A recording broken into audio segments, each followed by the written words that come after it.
అంటే మామూలుగా ఏంటంటే మనందరము కూడా వద్దన్న ఉదయం నుంచి రాత్రి వరకు ఒక్కసారైనా కానీ లూజ్ టంగ్ ఉంటుంది. ఒక్కసారైనా అమ్మ దగ్గర, అన్నయ్య దగ్గర, భర్త దగ్గర, భార్య దగ్గర, పిల్లల దగ్గర.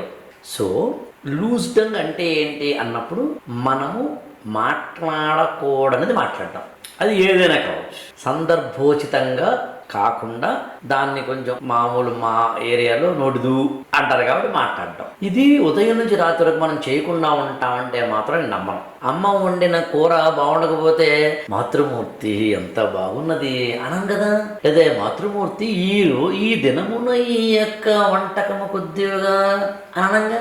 అందుకని మనము ఉదయం నుంచి రాత్రి వరకు ఎక్కడో ఒక చోట మనం నోరు జారతాం. ఈ నోరు జారడం అనేది ఎందుకు జరుగుతుంది అంటే చనువు వల్ల కాదు, అతి చనువు వల్ల కాదు, అత్యంత చనువు వల్ల.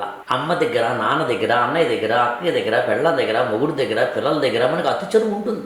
ఆ అతి చనువు ఉన్న చోట మనం ఏం చేస్తామంటే ఒక లూజ్ టంగ్ వాడతాం. అక్కడ అరమరికలు ఉండవు అనే పదం వాడతాం. ఏది మాట్లాడాలి ఏది మాట్లాడకూడదు తెలుసుకోకుండా మాట్లాడతాం. అప్పుడప్పుడు అది డేంజర్ అవుతుంది. ఇది ఫస్ట్ ఫేజ్.